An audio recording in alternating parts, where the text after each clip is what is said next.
संजय उवाच यत्र योगेश्वर कृष्णो यत्र पार्थो धनुर्धरः तत्र श्रीविजयो भूतिर्ध्रुवानीतिर्मतिर्मम।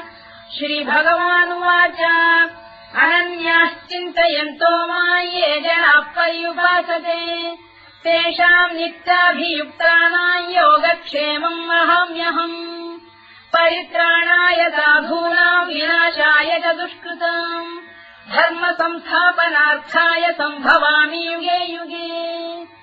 आर्ता विषण्णाः शिथिलाश्च भीता घोरेषु च व्याधिषु वर्तमानाः संकीर्त्य नारायण शब्दमात्रम् विमुक्त दुःखाः सुखिनो भवन्तु। कायेन वाचा मनसेन्द्रियैर्वा बुद्ध्यात्मना वा प्रकृते स्वभावात् करोमि यद्यत् सकलम् परस्मै नारायणायेति समर्पयामि।